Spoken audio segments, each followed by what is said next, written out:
الحمد لله وحده لا شريك له والصلاة والسلام على من لا نبي بعده اما بعد۔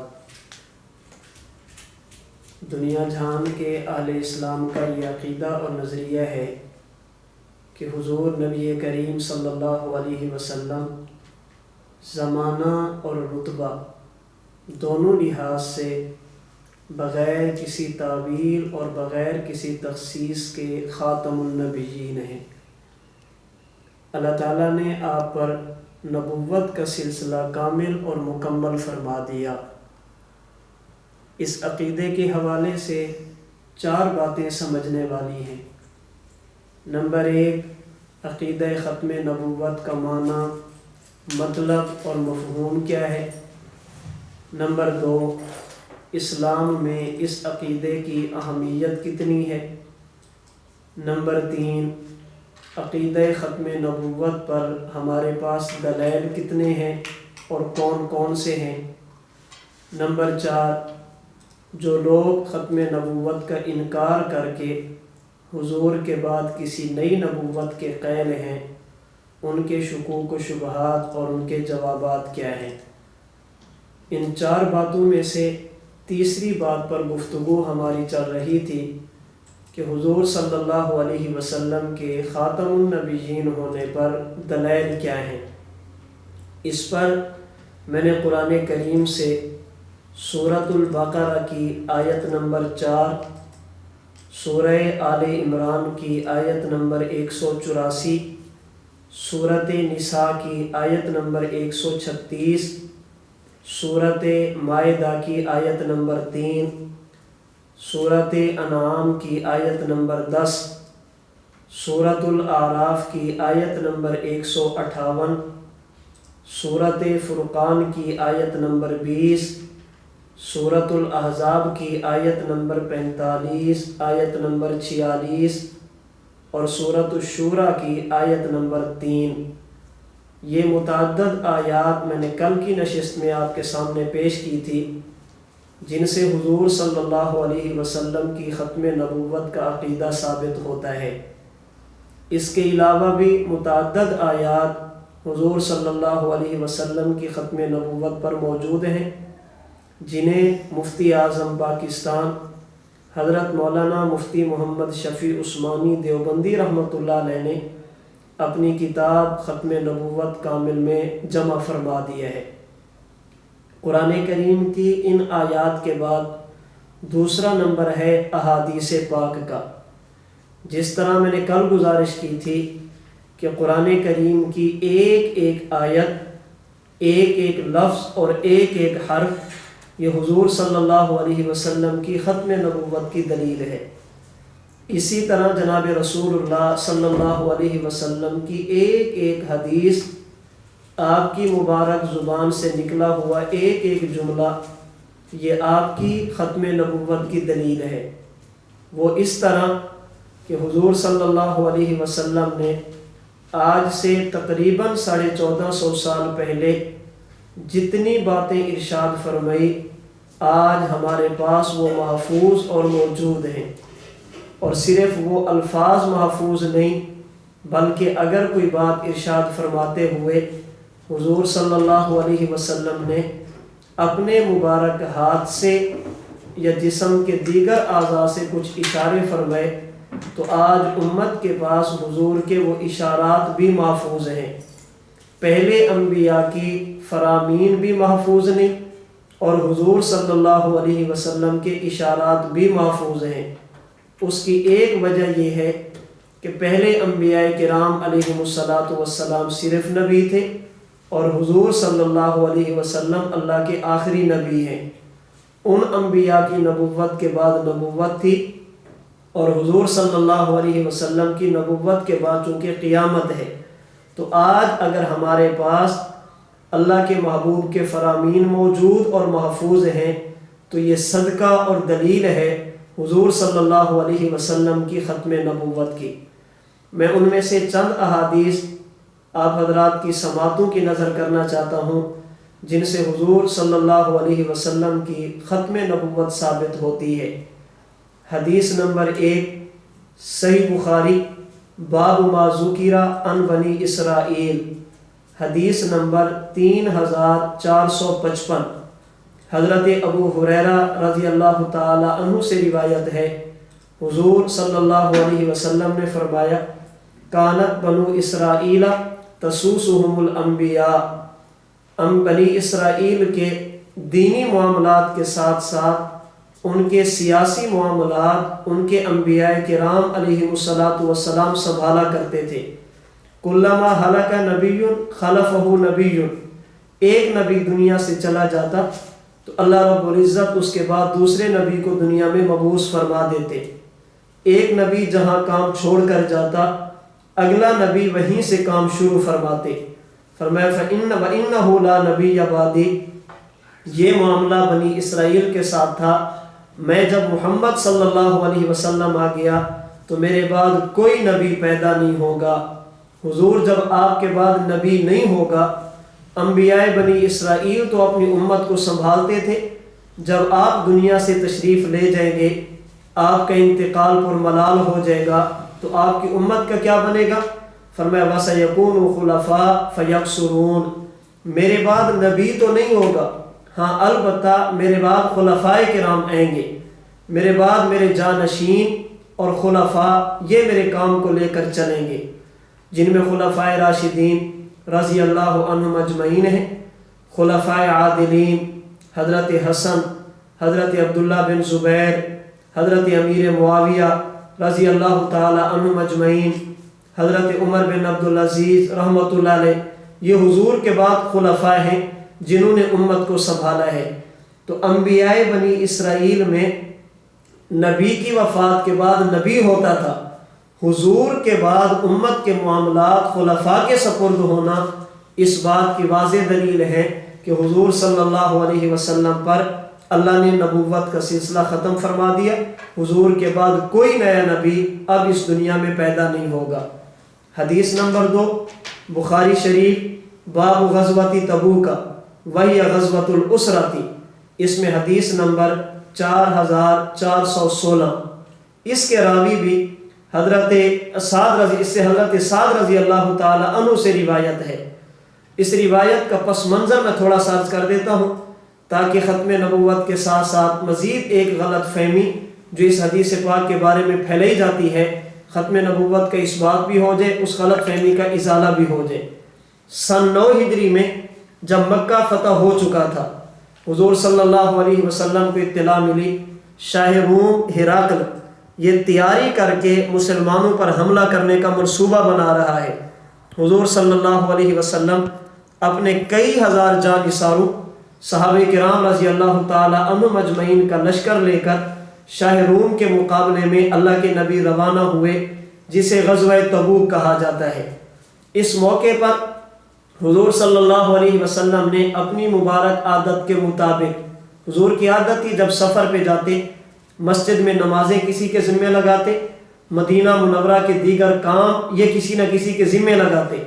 غزوہ تبوک کی طرف جاتے ہوئے حضور صلی اللہ علیہ وسلم نے حضرت عبداللہ بن ام مکتوم رضی اللہ تعالی عنہ کو اپنی مسجد کا امام مقرر فرمایا، حضرت محمد بن مسلمہ رضی اللہ تعالی عنہ کو آپ نے مدینہ کا صوبہ دار مقرر فرمایا، حضرت صبا رضی اللہ تعالی عنہ کو حضور صلی اللہ علیہ وسلم نے مدینہ منورہ کا کوتوال مقرر فرمایا۔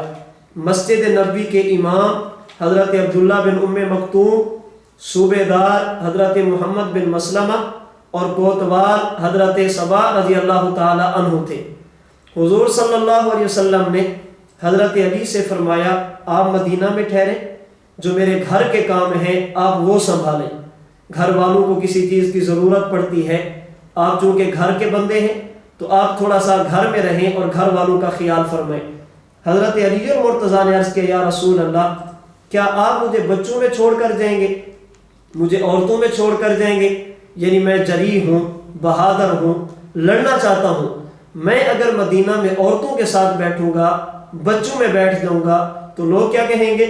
رسول اللہ صلی اللہ علیہ وسلم نے فرمایا الا ترضى ان تكون منی بمنزلۃ ہارون من موسیٰ، اے علی کیا تو اس بات پر خوش نہیں ہے کہ تجھے مجھ سے وہی نسبت ہو جو حضرت موسیٰ علیہ السلام سے حضرت ہارون کو حاصل تھی علیہ السلام۔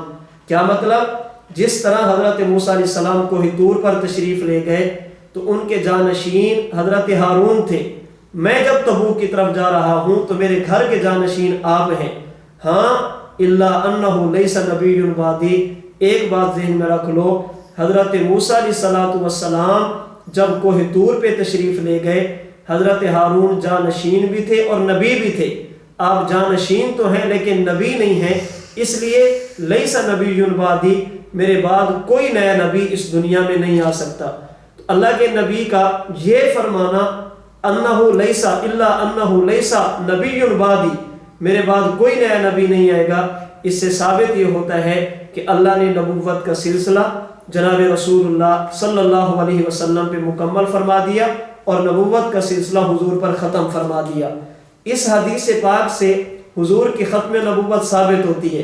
یہ میں نے تفصیل اس لیے عرض کی ہے، بعض لوگوں کو غلط فہمی ہوتی ہے کہ حضور تبوک کی طرف تشریف لے گئے، حضرت علی سے فرمایا کیا تو اس بات پر خوش نہیں ہے کہ تو میرے لیے ایسے ہو جیسے حضرت موسیٰ کے لیے ہارون تھے؟ اس سے ثابت ہوا کہ حضور کے بعد خلیفہ بلا فصل حضرت علی المرتضیٰ ہیں، وصی رسول حضرت علی المرتضیٰ ہیں، خلافت کا حق حضرت علی المرتضیٰ کا تھا۔ اس سے یہ قطعاً ثابت نہیں ہوتا، اس لیے کہ اس موقع پر مدینہ میں امام اور صحابی ہیں، مدینہ کے صوبیدار یہ اور صحابی ہیں، اور مدینہ کے کوتوال یہ اور صحابی ہیں۔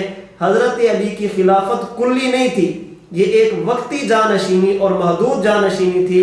ہاں اس سے اتنی بات ثابت ہوتی ہے کہ حضرت علی المرتضیٰ خلافت کے اہل ہیں، ان میں خلافت کی اہلیت ہے، اور اسی اہلیت کی بنیاد پہ ہم اہل سنت والجماعت حضرت ابو بکر، حضرت عمر، حضرت عثمان رضی اللہ عنہ اجمعین کو، حضرت علی المرتضیٰ رضی اللہ تعالی عنہ کو خلیفہ برحق مانتے ہیں۔ ان میں اہلیت تھی تو ہم انہیں خلیفہ راشد مانتے ہیں، خلیفہ عادل مانتے ہیں، ان کی خلافت کو خلافت راشدہ علی منہاج النبوہ مانتے ہیں۔ تو اس حدیث پاک سے بھی پتہ چلا کہ حضور صلی اللہ علیہ وسلم اللہ کے آخری نبی ہیں، حضور صلی اللہ علیہ وسلم کے بعد کسی قسم کے نئے نبی کی ضرورت نہیں ہے۔ حدیث نمبر 3 صحیح مسلم کتاب المساجد میں امام مسلم رحمۃ اللہ علیہ نے حدیث نمبر 523 کے طور پر نقل کی۔ حضرت ابو ہریرہ رضی اللہ تعالی عنہ فرماتے ہیں، ایک لمبی حدیث ہے، فَمَا فُضِّلْتُ عَلَى الْأَنْبِيَاءِ بِسِتٍّ، اللہ نے مجھ محمد کو 6 ایسی چیزیں عطا فرمائی ہیں جو مجھ سے پہلے اللہ نے کسی نبی کو نہیں دی۔ ان 6 چیزوں کی بنیاد پر اللہ نے مجھے باقی تمام انبیاء پر فضیلت اور فوقیت عطا فرمائی ہے۔ اوتیت جوامع الکلم، اللہ نے مجھے جوامع الکلم عطا فرمائے۔ میں ایک حدیث ایک دیتا ہوں، مسئلے کئی دیتا ہوں، لفظ ایک دیتا ہوں، اس کے ضمن میں معانی اور مفاہیم کئی دیتا ہوں۔ نمبر 2 نصرت بالرعب، اللہ نے میرے دشمن کے دل میں میرا رعب ڈال دیا، اور بخاری کی روایت کے مطابق کتنا رعب؟ فرمایا مسیرۃ شہر، اگر میرا دشمن مجھ سے 1 مہینے کی مسافت پر بھی ہوگا اس کے دل میں بھی میرا رعب اور ڈر ہوگا۔ نمبر 3 احلت لی الغنائم، اگر کبھی کسی دشمن سے مقابلہ ہو، کافروں سے لڑائی ہو اور وہ کچھ مال چھوڑ کر بھاگ جائے، مسلمانوں کے ہاتھ مال آ جائے جسے مال غنیمت کہتے ہیں، اللہ نے میری امت کے لیے اسے حلال فرما دیا۔ جعلت لی الارض طہورا، نمبر 4 اگر کسی بندے کو وضو کی ضرورت پڑ جائے، کسی بندے کو غسل کی ضرورت پڑ جائے اور پانی موجود نہ ہو یا موجود ہو مگر استعمال کرنے پر قادر نہ ہو، اللہ نے مٹی کو میرے لیے اور میری برکت سے میری امت کے لیے طہارت اور پاکی کا ذریعہ بنایا۔ ومسجدہ، اگر نماز کا وقت ہو جائے اور مسجد میں بندہ نہ جا سکے یا مسجد سے دور ہو، دنیا جہان کے کسی کونے پر بھی عبادت کرے، اس کی عبادت ادا ہو جائے گی۔ نمبر 6 ارسلت الی الخلق کافہ، اللہ نے مجھ محمد کو پوری کائنات کا نبی بنا کر بھیجا، پوری مخلوق کی طرف اللہ نے مجھ محمد کو نبی بنا کر بھیجا۔ وجہ کیا ہے؟ پہلے انبیاء کو جوامع الکلم نہیں دیے، مجھے دیے ہیں۔ کیوں؟ اور میں ختم بی النبیون، اس لیے کہ میں آخری نبی ہوں۔ پہلے انبیاء کے لیے اتنا رعب نہیں تھا، میرے لیے کیوں ہے؟ اس لیے کہ ختم بی النبیون، ان کے لیے مال غنیمت حلال نہیں تھا، ہمارے لیے کیوں ہے؟ اس لیے کہ میں آخری نبی ہوں۔ ان کے لیے مٹی پاکی کا ذریعہ نہیں تھی، ہمارے لیے کیوں ہے؟ اس لیے کہ میں آخری نبی ہوں۔ ان کے لیے عبادت کے لیے خاص جگہ تھی، ہمارے لیے خاص جگہ نہیں ہے، کیوں؟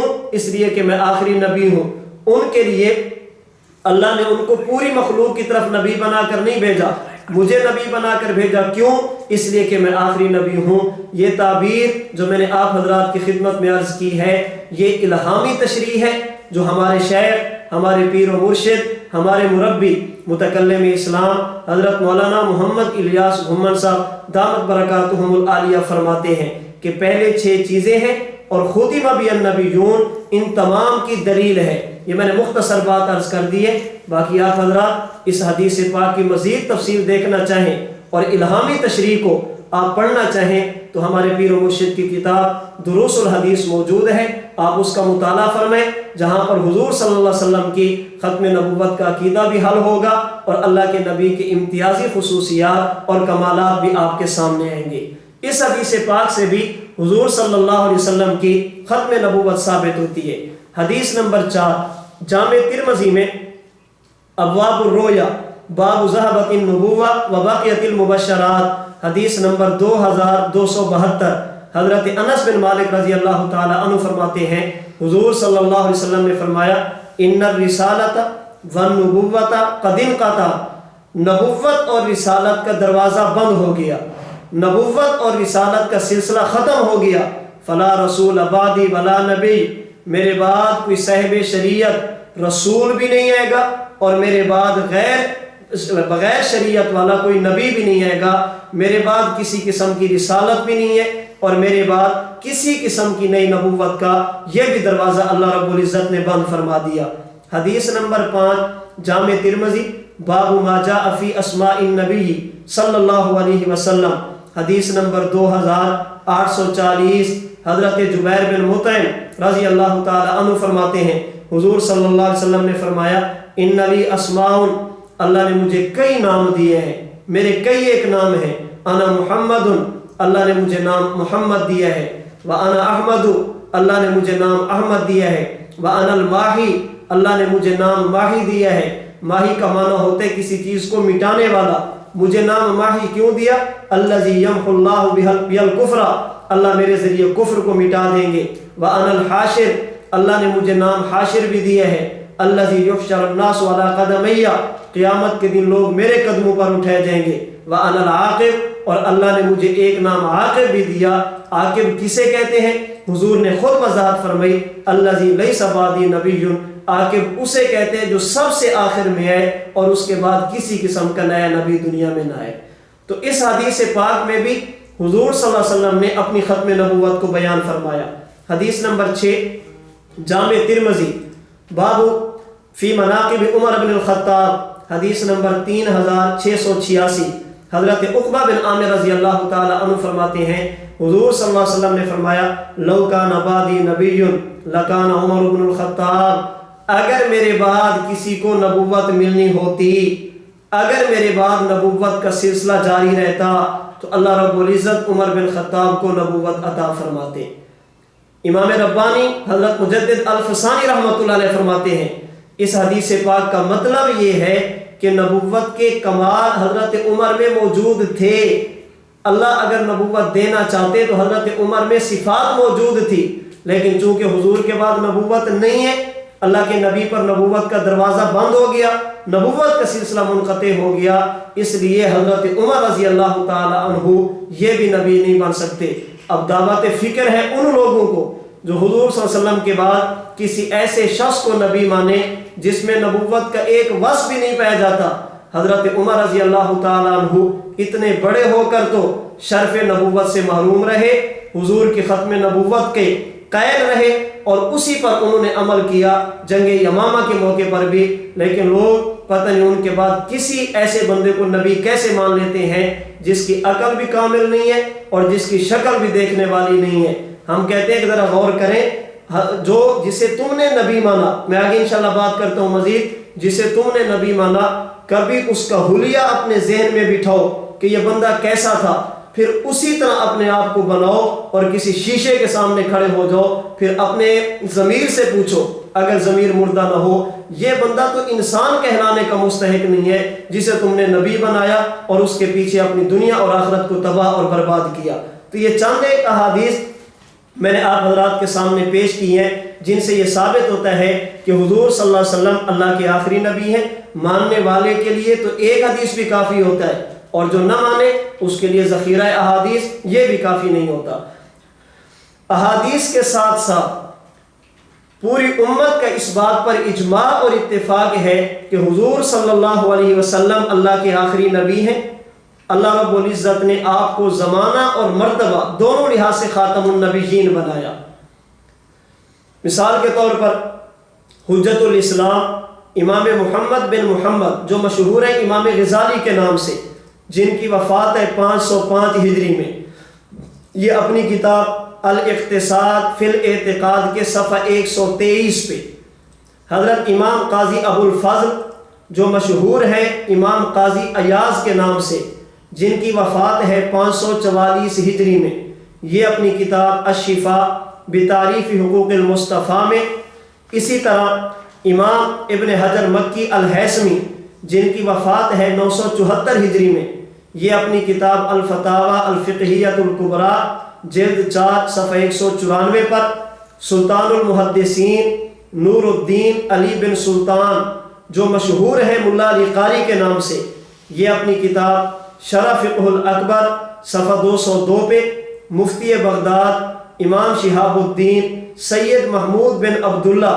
جو معروف ہیں علامہ آلوسی رحمۃ اللہ علیہ کے نام سے، جن کی وفات ہے 1270 ہجری میں، یہ اپنی کتاب تفسیر روح المعانی سورۃ الاحزاب کی آیت نمبر 40 کی تفسیر میں یہ بات نقل فرماتے ہیں کہ حضور کی ختم نبوت پر پوری امت کا اجماع ہے۔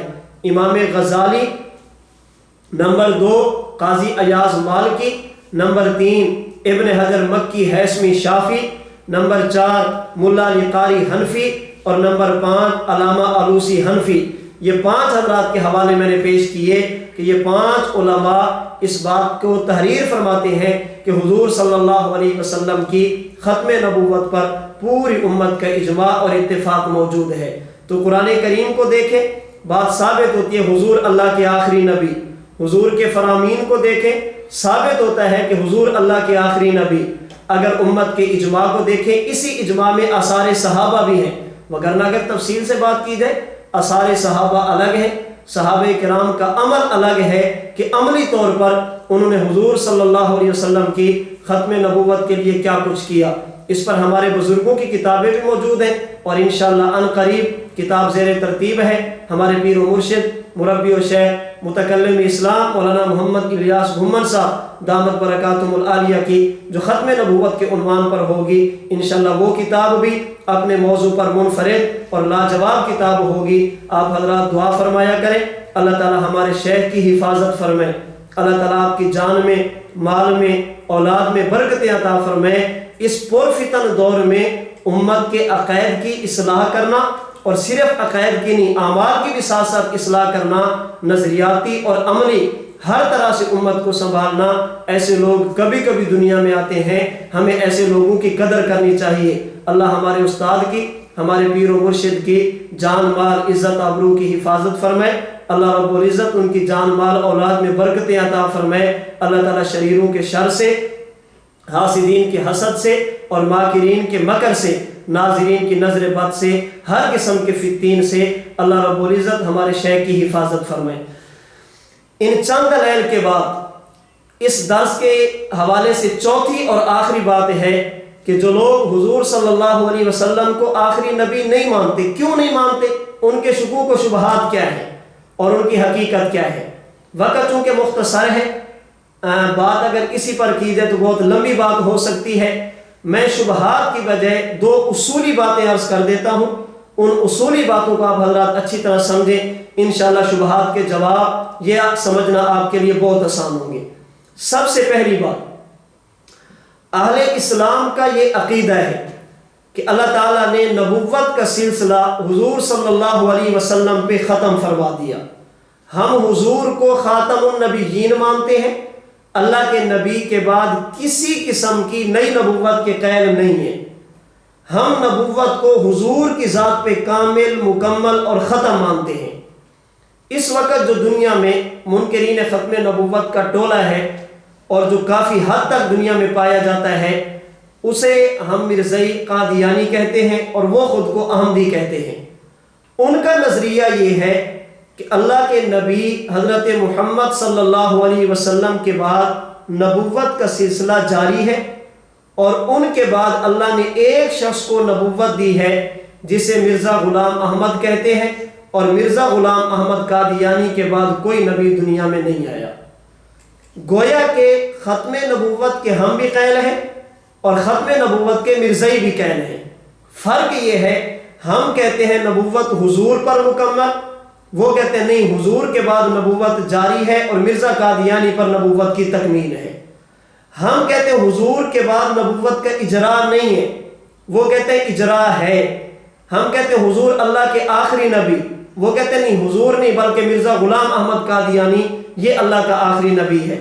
اس لیے روحانی خزائن جلد 22 صفحہ 406، روحانی خزائن جلد 16 صفحہ 178، اور مرزا بشیر الدین جو مرزا غلام قادیانی کا ماننے والا ہے، اپنی کتاب حقیقت النبوہ صفحہ 318، مرزا بھی اس بات کا قائل ہے کہ حضور کے بعد صرف ایک نبی آیا جو میں ہوں۔ مرزا قادیانی کے متبعین بھی اس بات کے قائل ہے کہ حضور کے بعد ایک نبی ہے جو مرزا قادیانی تھا۔ اس کا معنی یہ ہے کہ نبوت کے اختتام کے ہم بھی قائل، نبوت کے اختتام کے مرزائی بھی قائل۔ فرق یہ ہے کہ ہم حضور پر نبوت کو ختم مانتے ہیں، وہ مرزا قادیانی پر نبوت کو ختم مانتے ہیں۔ میں نے آیات، احادیث اور اجماع پیش کیا جن سے ثابت ہوتا ہے کہ حضور اللہ کے نبی ہیں، جن سے ثابت ہوتا ہے حضور اللہ کے آخری نبی ہیں، جن سے ثابت ہوتا ہے حضور کے بعد کسی قسم کا نیا نبی دنیا میں نہیں آ سکتا۔ اب مرزائیوں کو چاہیے قرآن کریم کی ایسی آیت پیش کریں، اللہ کے نبی کی ایسی حدیث پیش کریں، امت کا اجماع پیش کریں جس سے ثابت ہو کہ حضور پر نبوت کا سلسلہ منقطع نہیں ہوا، حضور کے بعد نبی آ سکتا ہے اور وہ آنے والا مرزا قادیانی ہے، اور مرزا قادیانی کے بعد کوئی نبی دنیا میں نہیں آ سکتا۔ ہم حضور کی ختم نبوت پہ دلیل دیں گے، یہ مرزا قادیانی کی ختم نبوت پہ دلیل دیں گے۔ اگر کسی دلیل سے توڑ موڑ کر یہ پیش کریں کہ مرزا نبی ہے، اس سے کام نہیں بنے گا۔ میں نے حضور کی نبوت بھی ثابت کی، ختم نبوت بھی ثابت کی، اور حضور کے بعد نبوت کا اجرا نہیں ہے یہ بھی ثابت کیا۔ دنیا جہان کا کوئی مرزائی بات ثابت کرے کہ مرزا حضور آخری نبی نہیں ہے، حضور کے بعد نبوت کا اجرا ہے، مرزا قادیانی نبی تھا اور مرزا کے بعد کوئی نبی نہیں بن سکتا۔ اب جب بھی کوئی آیت پیش کریں گے تو ان سے پوچھیں اگر حضور کے بعد نبی آ سکتا ہے تو مرزے کے بعد کیوں نہیں آ سکتا؟ آپ کہتے ہیں نبوت تو رحمت کا دروازہ ہے، اسے تو بند نہیں ہونا چاہیے، تو اس رحمت کے دروازے کو آپ اس زحمت پہ کیوں بند کرتے ہیں؟ جس کا وجود ہی زحمت ہے، اس زحمت پہ اس رحمت کے دروازے کو کیوں بند کرتے ہیں؟ اگر رحمت للعالمین پر نبوت کا سلسلہ منقطع نہیں ہوا تو پھر اس پر بھی مت کرو۔ اس کے بعد کوئی نبوت کا دعویٰ کرے پھر اس کے پیچھے چل پڑو، اور کرے پھر اس کے پیچھے چل پڑو، جو تمہیں بلائے اسی کے پیچھے چلتے رہو۔ ہم ایک گھر کے ہیں، ایک در کے ہیں، بقول پیر و مرشد متکلم اسلام کے ہم حلالی ہیں۔ ہم جسمانی باپ اپنے ایک والد کو مانتے ہیں اور روحانی باپ نبی اپنے آقا کو مانتے ہیں۔ ہم جسمانی جسم کے اندر بھی، نسب کے اندر کسی کو شریک نہیں کرتے۔ ہم حضور کی روحانی اولاد نبوت کے اندر ہونے میں بھی کسی کو شریک نہیں کرتے۔ تو ایسی دلیل ثابت کریں۔ دوسری بات، اگر مرزا قادیانی کو ماننے والے کسی جگہ سے یہ ثابت کر دیں، تحریف کر کے، تعویل کر کے کچھ آپ کہہ لیں بالفرض والمحال علی سبیل التسلیم، یہ قضیہ شرطیہ ہے، علماء سمجھتے ہیں جس کا وقوع لازم نہیں ہوتا، لا تستلزم الوقوع، قضیہ شرطیہ کا وقوع ضروری نہیں ہوتا، بالفرض والمحال ایک منٹ کے لیے مان لیتے ہیں کہ حضور کے بعد نبی آ سکتا ہے، اللہ کے نبی کے بعد نبوت کا سلسلہ جاری ہے، تو کسے نبی مانے؟ کہتے ہیں مرزا قادیانی کو۔ حضور کے بعد نبوت کا سلسلہ جاری ہے، اس سے مرزا کی نبوت تو ثابت نہیں ہوگی، اس سے مرزا قادیانی کی نبوت تو ثابت نہیں ہوگی۔ ہم اسے نبوت کے سانچے میں ڈھالیں گے، اسے دیکھیں گے، آیا اس کے اندر نبوت کی صفات بھی پائی جاتی ہیں یا نہیں؟ اگر مرزا قادیانی میں نبوت کی صفات ہوں گی تو ہو سکتا ہے تم مان لو، لیکن اس بیچارے کے اندر اگر ایک وصف بھی نہ ہو، نبوت والا ایک وصف بھی نہ ہو، تو آپ اسے نبی کیسے مانیں گے؟ سب سے پہلے مرزا قادیانی کی شخصیت کو دیکھا جائے گا، اس کی خد و خال کو دیکھا جائے گا، اس کی عقل اور شکل کو دیکھا جائے گا، اس کے فہم کو دیکھا جائے گا، اس کے حافظے کو دیکھا جائے گا، اس کے علم کو دیکھا جائے گا، اس کی عصمت کو دیکھا جائے گا، پھر فیصلہ کیا جائے گا کہ یہ نبی بھی بن سکتا ہے یا نہیں بن سکتا۔ لیکن مرزائی کبھی مرزا قادیانی کے اوصاف پر بات نہیں کرتے، کیونکہ انہیں پتہ ہے جس کے پیچھے ہم چلے ہیں یہ نبی تو کجا ایک شریف انسان کہلانے کا بھی حقدار نہیں ہے۔ وہ ایک جگہ پر مرزائیوں کے ساتھ گفتگو تھی، اللہ کا کرنا ایک دیہاتی وہاں پر موجود ہے، اس نے کہا جی اس سے میں بات کرتا ہوں۔ لوگوں نے کہا جی آپ بات کر لیں۔ وہ کھڑا ہوا تو اس نے اپنی ٹرم میں، اپنی باری میں 10 منٹ تک مرزا قادیانی کو برا بھلا کہا، مرزا یوں تھا، مرزا یوں تھا، مرزا یوں تھا، مرزا یوں تھا، پورے 10 منٹ میں اس نے گالیاں دی، برا بھلا کہا۔ جب وہ دیہاتی مسلمان بیٹھا تو وہ مرزائی مربی کھڑا ہوا، اس نے کہا جسے تم نے مناظر بنا کر بھیجا ہے یہ تو شریف انسان کہلانے کا بھی مستحق نہیں ہے، جو 10 منٹ تک گالیاں دے یہ بھی شریف انسان ہو سکتا ہے؟ وہ آدمی دیہاتی پھر کھڑا ہوا، کہنے لگا میں نے اس کی دلیل کا جواب دینا ہے، میں نے اس کے سوال کا جواب دینا ہے۔ لوگوں نے کہا بیٹھ جا، پہلے بھی تو نے ہماری بےزتی کری ہے، مزید کیا کرے گا؟ اس نے کہا نہیں میں نے جواب دینا ہے۔ وہ دیہاتی کھڑا ہوا، اس نے کہا مربی صاحب ایک مرتبہ جملہ پھر کہو۔ اس نے کہا تم نے 10 منٹ تک گالیاں دی ہیں، تم شریف انسان کہلانے کے حقدار نہیں ہیں۔ کہا جی عقل سے کام لو، میں 10 منٹ گالی دوں میں شریف کہلانے کا حقدار نہیں ہوں؟ جو 50 سال بک بک کرتا رہا، گالیاں دیتا رہا، وہ نبی کیسے ہو سکتا ہے؟ میں 10 منٹ گالیاں دے کر شریف انسان نہیں ہو سکتا۔ وہ 50 سال تک گالیاں دیتا رہا، اور کتنی گالیاں دی ہیں؟ حروف تہجی میں سے الف سے لے کر یا تک ایک حرف بھی ایسا نہیں جس میں مرزا قادیانی نے امت کے علماء کو گالیاں نہ دی ہوں، امت مسلمہ کو گالیاں نہ دی ہوں، مقتدر طبقے کو گالیاں نہ دی ہوں۔ جو الف سے لے کر یا تک گالیاں دے اور کئی سال تک گالیاں دیتا رہے، وہ اللہ کا نبی کیسے ہو سکتا ہے؟ تو سب سے پہلے مرزا قادیانی کی شخصیت کو دیکھا جائے گا۔ قرآن کریم میں ہے حضور صلی اللہ علیہ وسلم نے جب فرمایا میں اللہ کا نبی ہوں، یہ بعد میں فرمایا، پہلے حضور نے اپنی ذات کو پیش کیا، لبثت فیکم عمرا، میں نے زندگی کے 40 سال تم میں گزارے، بتاؤ تم نے مجھے کیسے پایا؟ معلوم ہوا جب بھی کوئی بندہ یہ دعویٰ کرے میں اللہ کا نمائندہ، میں اللہ کا نبی ہوں، سب سے پہلے اس کی ذات کو دیکھا جائے گا، اس میں نبوت کی صفات پائی جاتی ہیں یا نبوت کی صفات نہیں پائی جاتی۔ چلے قرآن کو نہیں مانتے نہ مانو، اپنے مرزا کی بات مان لو۔ مرزا غلام محمد قادیانی اور اس کے متبعین بھی اسی بات کو تحریر کرتے ہیں۔ چنانچہ روحانی خزین جلد 1 صفحہ 108، روحانی خزین جلد 23 صفحہ 231، دعوت الامیر بشیر الدین محمود کی کتاب، اس کا صفحہ 49 صفحہ 50، سیرت المہدی کا پہلا حصہ صفحہ 98 پر موجود ہے۔ جب بھی کوئی بندہ مبعوث من اللہ، اللہ کے نبی ہونے کا دعویٰ کرے، سب سے پہلے اس کی ذات کو دیکھیں گے، اس کے کردار کو دیکھیں گے، آیا نبی بن سکتا ہے یا نہیں بن سکتا، اس کے بعد اگلی بات کی جائے گی۔ تو مرزا قادیانی حضور کے بعد نبی بن سکتا ہے یا نہیں؟ حضور کے بعد نبی آ سکتا ہے؟ آپ کہتے ہیں آ سکتا ہے، ہم کہتے ہیں علی سبیل تسلیم۔ اگر آ سکتا ہے، اس سے مرزا کی نبوت ثابت نہیں ہوتی۔ مرزا کی نبوت ثابت کرنے کے لیے اس کے کردار کو دیکھا جائے گا، اس کے کریکٹر کو دیکھا جائے گا، اس کی زندگی کو پرکھا جائے گا، آیا یہ اس قابل بھی ہے کہ اسے نبوت کی مسند پر بٹھایا جائے، یہ اس قابل بھی ہے اسے اللہ کا نمائندہ مانا جائے، یا یہ اس قابل بھی نہیں ہے کہ اسے شریف انسان کہا جائے۔ یہ بالکل ایسے ہے جیسے ایک بندہ کسی علاقے میں چلا جائے، اسے پتہ چلے کہ فلاں بندہ فوت ہو گیا ہے، یہ جا کر کہتا ہے کہ چونکہ فلاں بندہ فوت ہو گیا تو اس کی وراثت چلتی ہے، جب وراثت چلتی ہے تو مجھے بھی حصہ دو، وہ جو فوت ہوا جو اس نے جائیداد چھوڑی ہے، پراپرٹی چھوڑی ہے، مجھے بھی دو۔ لوگ کہتے ہیں کہ وہ تو فوت ہو گیا، اس کی وراثت تو چلے گی، تجھے کیوں دے؟ کسی بندے کی وفات سے تیرا وراثت کا حقدار ہونا تو ثابت نہیں ہوتا، اس کی وفات ہو گئی، اس سے کیا ثابت ہو گیا؟ تو بھی حقدار ہے، تو اس کا رشتہ دار ہے، کہتے جی نہیں۔ ذوی الفروض ہے، کہتے جی نہیں۔ ذوی الارحام ہے، کہتے جی نہیں۔ عصبات میں سے نہیں جی، نہ تو بیٹا، نہ تو والد، نہ تو بھائی، نہ تو اور رشتہ دار، تو کچھ بھی نہیں ہے، اس کی وفات ہو گئی، اس سے تیرا رشتہ دار ہونا اور اس سے تیرا وارث ہونا کیسے ثابت ہو جائے گا؟ ایک ملک کا وزیر اعظم ہے، ملک کا صدر ہے، ملک کا کوئی بھی بڑا عہدیدار ہے، اس کے بعد کوئی اور عہدیدار بن سکتا ہے یا نہیں؟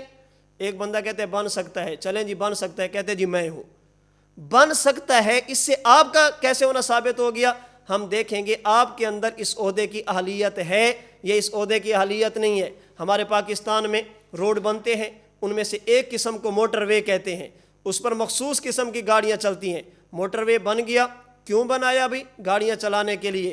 ایک بندہ گاڑی لے کر چاہتا ہے، کہتے چونکہ موٹر وے بنا ہے گاڑیاں چلانے کے لیے، اس پہ گاڑیاں چل سکتی ہیں تو مجھے بھی چلانے دو۔ لوگ روکیں گے، عملہ روکے گا، پولیس والے روکیں گے، تیرے پاس ڈرائیور لائسنس ہے، تیری نظر ٹھیک ہے، تیری گاڑی کی بتیاں اور لائٹیں ٹھیک ہیں، اگر یہ ٹھیک ہوں گی تو موٹر وے پہ چڑھنے دیں گے۔ اگر ان میں سے ایک چیز میں کمی ہوئی، آپ موٹر وے پہ نہیں چڑھ سکتے۔ موٹر وے پہ گاڑی چل سکتی ہے، اس سے یہ ثابت نہیں ہوتا کہ ہر گاڑی چل سکتی ہے، اس پر وہ گاڑی چلے گی جس کے اندر چلنے کی اہلیت ہوگی۔ اگر کسی گاڑی کی لائٹیں دو نہ ہوں، ایک ہی لائٹ ہو، عملہ کہتے ہیں کہ آپ اس کو موٹر وے پہ نہیں چڑھا سکتے اس لیے کہ آپ کی گاڑی کی لائٹ خراب ہے۔ حیران کن بات یہ ہے، ہمارے ملک میں موٹر وے پر ایک لائٹ والی گاڑی کو نہیں چڑھنے دیتے، لیکن ان بدبختوں نے یک چشم گل کو نبوت کی لائن پہ چڑھا دیا، اسے کہا کہ یہ اللہ کا نبی ہے۔ تو ہم مرزا قادیانی کے کردار کو دیکھیں گے۔ اگر حضور کے بعد نبی آ بھی سکتا ہے، اس سے مرزا کی نبوت تو ثابت نہیں ہوتی۔ ہم اس کا کریکٹر دیکھیں گے، اس کا کردار دیکھیں گے، اس کی شخصیت کو دیکھیں گے۔ میں چند ایک باتیں اس حوالے سے عرض کرتا ہوں کہ نبی کیسا ہوتا ہے اور مرزا کیسا تھا۔ نبی کیسا ہوتا ہے، قادیانی کیسا تھا، اس کے بعد آپ خود بخود اس نتیجے پر پہنچیں گے یہ بدبخت نبی نہیں تھا، یہ متنبی تھا، یہ نبی نہیں تھا، یہ غبی تھا، یہ رسول نہیں تھا، یہ فضول ہے۔ اللہ کا نبی اور اللہ کا رسول نہیں ہو سکتا۔ چند ایک باتیں اوصاف نبوت کے حوالے سے عرض کرتا ہوں۔ سب سے پہلی چیز، اللہ تعالیٰ جب بھی کسی بندے کو نبوت دیں، اللہ تعالیٰ جب بھی کسی کو رسالت دیتے ہیں، اللہ نبی انسان کو بناتے ہیں اور انسان کامل کو بناتے ہیں۔ حضرت آدم سے لے کر حضور صلی اللہ علیہ وسلم تک اللہ نے ان کو نبوت دی ہے۔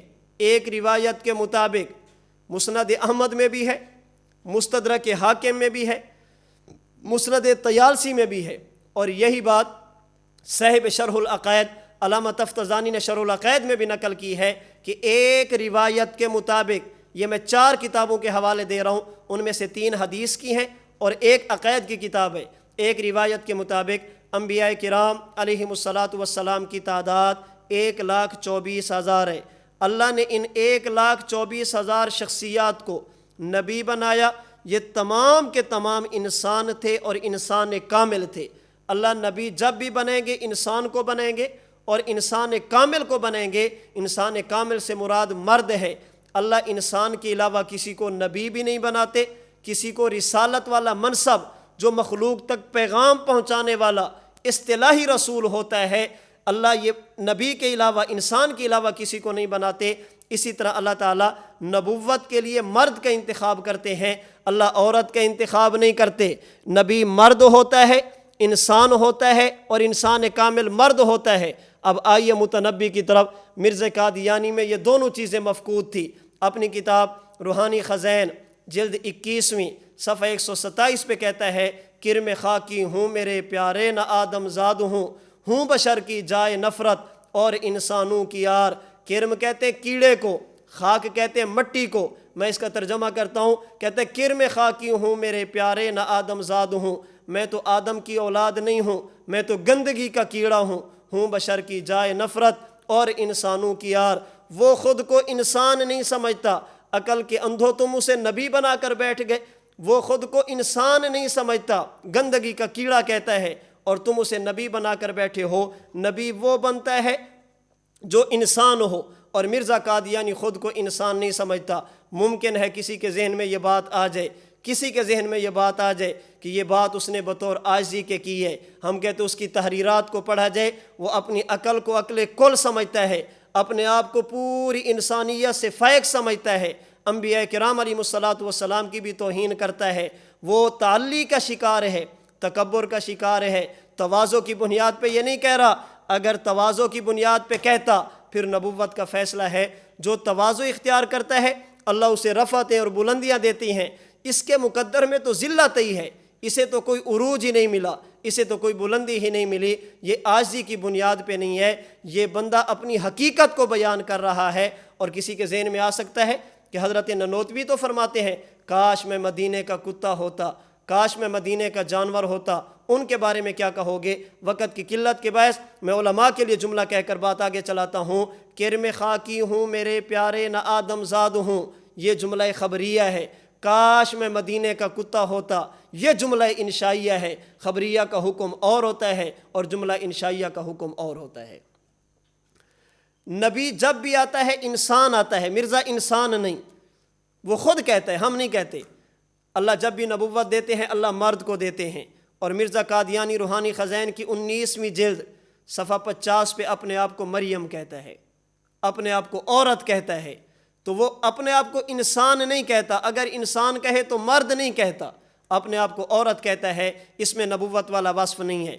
نمبر 2، اللہ نبوت جب بھی بناتے ہیں اللہ نبوت عطا فرماتے ہیں۔ نبی مبعوث من اللہ ہوتا ہے، نبوت وہبی ہے، کسبی نہیں ہے۔ نبی بنتا نہیں ہے، اللہ چنتے ہیں۔ نبوت الیکشن سے نہیں ملتی، سلیکشن سے ملتی ہے۔ اس لیے اگر کسی کو اللہ نبی بنا دے اور ایک انسان بھی اسے نبی نہ مانے وہ تب بھی نبی ہوتا ہے۔ اور حقائق اس بات پر گواہ ہیں، مرزا قادیانی کو نبی اللہ نے نہیں بنایا، کسی اور نے بنایا ہے۔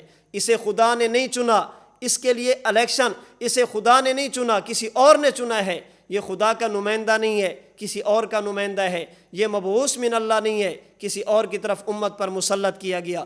نمبر 3، نبی معصوم ہوتا ہے، نبی کی پوری زندگی میں کسی قسم کا گناہ نہیں ہوتا۔ نبی کا کردار شیشے سے بھی زیادہ صاف ہوتا ہے۔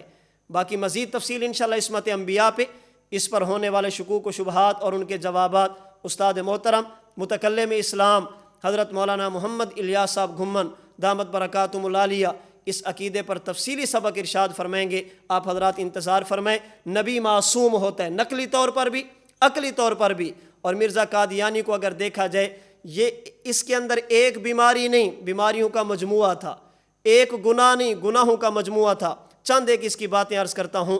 سیرت المہدی حصہ اول صفحہ 259 پہ، سیرت المہدی حصہ سوم صفحہ 126 پہ، سیرت المہدی حصہ سوم صفحہ 210 پہ مرزا قادیانی کی اولاد نے لکھا، اس کے متبعین نے لکھا، مرزا قادیانی بد نظری کے گناہ میں مبتلا تھا۔ یہ بد نظری کا گناہ کرتا تھا، بد نظری میں مبتلا تھا۔ نبی کی زندگی میں گناہ نہیں ہوتا، یہ بد نظری میں مبتلا تھا۔ نبی جھوٹ نہیں بولتا، نبی کی زندگی میں جھوٹ نہیں ہوتا۔ ممکن ہے کسی کے ذہن میں غلط فہمی ہے قرآن کے الفاظ کی وجہ سے، حدیث کے ذیلی الفاظ کی وجہ سے۔ آپ انتظار فرمائیں استاد محترم کے سبق کا، عصمت انبیاء پر جب بات آئے گی حضرت استاد جی دامت برکاتہم العالیہ انشاءاللہ اس پہ تفصیلی بات فرمائیں گے، لکھے ہوئے دلائل بھی آپ کے سامنے آ جائیں گے۔ نبی جھوٹ نہیں بولتا، مرزا قادیانی ایک نہیں کئی جھوٹ بولتا ہے۔ مثال کے طور پر روحانی خزائن کی 24ویں جلد نمبر 14 صفحہ نمبر 394 پہ لکھتا ہے، کہتا ہے میرا کوئی استاد نہیں ہے، میں نے کسی سے نہیں پڑھا۔ حضرت موسیٰ حضرت عیسیٰ نے انسانوں سے پڑھا ہے، حضرت موسیٰ حضرت عیسیٰ کے استاد تھے، یہ ایک جھوٹ ہے، اور میں نے کسی سے نہیں پڑھا، یہ دوسرا جھوٹ ہے۔ کیوں؟ اس لیے کہ اس نے خود روحانی خزائن کی 13ویں جلد صفحہ 180 181 پہ لکھا، اس کے دو استاد ہیں، ایک کا نام فضل الہی ہے، ایک کا نام فضل احمد ہے۔ اپنے استادوں کا تذکرہ خود کیا ہے، کہتے ہیں میں نے کسی سے نہیں پڑھا، دوسری جگہ پر استادوں کے نام بھی لکھے ہیں۔ اگر یہ نبی ہوتا تو کبھی جھوٹ نہ بولتا۔ نبی امت کو دھوکہ نہیں دیتا، اس نے دھوکہ دیا ہے۔ لوگوں سے مال اکٹھا کیا، براہین احمدیہ کی 50 جلدیں لکھ کر دوں گا، 50 کے پیسے لیے اور 5 لکھ کر بس دی۔ لوگوں نے کہا بھی پیسے یا کتابیں لکھو یا پیسے دو، تو کہتے لکھنے کا ارادہ تو یہی تھا کہ 50 لکھوں، لیکن 5 پر اکتفا کیا۔ کہتے 5 میں نے لکھ دی ہیں، نقطہ تم لگا دو۔ ایک نقطے کا فرق ہے، جو امت سے کتاب کے نام پر پیسہ اکٹھا کرے پھر کتاب نہ لکھے، امت کو دھوکہ دے، یہ غبی تو ہو سکتا ہے، اللہ کا نبی نہیں ہو سکتا۔ نبی کی عقل کامل ہوتی ہے، اللہ نبی کو عقل سلیم عطا فرماتے ہیں۔ مرزا قادیانی کی عقل کی بات کی جائے، سیرت المہدی کے ایک پہلے حصے میں صفحہ 244 پہ اس کے بیٹے نے نقل کیا، کہتے جب میں چھوٹا تھا مجھے یار دوست کہتے تھے گھر سے جاؤ اور چینی چرا کر لے آؤ۔ میں گھر سے چینی چرانے کے لیے گیا، میں نے نمک اٹھایا اپنی جیب میں ڈالا، جب اسے منہ میں ڈالا تو پتہ چلا یہ نمک ہے۔ یہ اس بیچارے کی عقل کا حال تھا جسے تم نے نبی مانا۔ اور اسی کے بیٹے نے سیرت المہدی کی دوسرے حصے صفحہ 58 پہ لکھا، میرے والد الٹی اور سیدھی جوتی کی پہچان بھی نہیں کر سکتے تھے، کبھی الٹی پہن دیتے کبھی سیدھی پہن لیتے۔ اور اس سے حیران کن بات، کہتے میری والدہ یعنی مرزے کی بیوی نے نشان بھی لگا کر دیا، یہ سیدھے پاؤں کی یہ الٹے پاؤں کی، اس کے باوجود بھی اسے پتہ نہیں چلتا تھا۔ جو الٹی اور سیدھی کی پہچان نہ کر سکے وہ دین اور شریعت کی کیا پہچان کرے گا۔ اسی طرح سیرت المہدی کے دوسرے حصے صفحہ 58 پہ اس کے بیٹے نے لکھا، یہ جرابیں بھی الٹی پہن لیتا تھا۔ نبی کا ایک وصف یہ ہے، نبی سو بھی جائے تو نیند کی حالت میں کپڑے ناپاک نہیں ہوتے، محتلم نبی قط الخصائص الکبریٰ میں ہے۔ اور مرزا قادیانی کے بارے میں سیرت المہدی حصہ 1 صفحہ 157 پہ لکھا، یہ سفر میں تھا تو سفر کی حالت میں، حصہ سوم سیرت المہدی کا صفحہ 242 پہ لکھا، یہ سفر کی حالت میں تھا تو نیند کی حالت میں اسے کے کپڑے بھی ناپاک ہوئے۔ نبی کا کلمہ ہوتا ہے، مرزے کا کلمہ نہیں ہے۔ نبی کی وحی کی زبان اس کی قوم کی زبان ہوتی ہے، مرزا قادیانی کی وحی کی زبان ایک نہیں ہے، عربی بھی ہے، فارسی بھی ہے، اردو بھی ہے، انگلش بھی ہے، عبرانی بھی ہے، سنسکرت بھی ہے، اور ایک زبان ایسی ہے جس کا پتہ ہی کسی کو نہیں ہے، مبہم زبان میں ہے۔ تو کئی زبانوں میں اس پر وحی کا آنا یہ دلیل ہے یہ اللہ کا نبی نہیں ہے۔ مرزا قادیانی نبی نہیں ہے۔ نبی کی ایک صفت یہ ہے، نبی پیشین گوئی کرے، آنے والے حالات کے بارے میں بتائے، ویسے ہوتے جیسے اللہ کے نبی بتائیں۔ مرزا قادیانی نے جتنی پیشین گوئیاں دی ہیں وہ ساری کی ساری جھوٹ ثابت ہوئی۔ اس کا ایک مرید تھا پیر منظور، اس کے ہاں بیوی کو امید لگی، اولاد کی امید لگی، اس نے کہا اس کے ہاں اولاد ہوگی اور لڑکا ہوگا، اللہ کا کرنا لڑکے کی بجائے لڑکی ہوگی۔ اس کو ماننے والوں نے کہا یہ کیا ہوا؟ کہتے میں نے یہ تو کہا تھا لڑکا ہوگا، یہ تو نہیں کہا تھا اسی حمل سے ہوگا، ہو سکتے اور حمل سے ہو، اللہ کا کرنا دوسرے حمل سے پہلے وہ عورت ہی فوت ہو گئی۔ اس بدبخت نے عورت کا بھی سر کھایا، وہ نہ رہی بانس نہ بجے گی بانسری، اس نے اس عورت کا بھی سر کھا لیا۔ اس نے پیشین گوئی کی تھی محمدی بیگم سے میرا نکاح ہوگا، اگر انہوں نے میرا نکاح اس سے نہ کیا، کسی اور سے نکاح کر دیا تو اس کا شوہر وہ جلدی فوت ہو جائے گا، زیادہ عرصہ نہیں چل سکے گا، یہ عورت میرے نکاح میں آئے گی۔ مرزا قادیانی نے کہا اگر اس کے خاوند نے اس کے ساتھ نکاح کیا، اس کا میرے ساتھ نکاح نہ ہوا، اس کا خاوند میری زندگی میں فوت ہو جائے گا، بہت جلدی فوت ہو جائے گا۔ مرزا قادیانی کی وفات 1908 میں ہے اور اس کے شوہر کی وفات، محمدی بیگم کے شوہر کی وفات 1948 میں ہے۔ گویا مرزا کی وفات کے 40 سال بعد تک وہ مرزا قادیانی کے جھوٹا ہونے کا اعلان کرتا رہا۔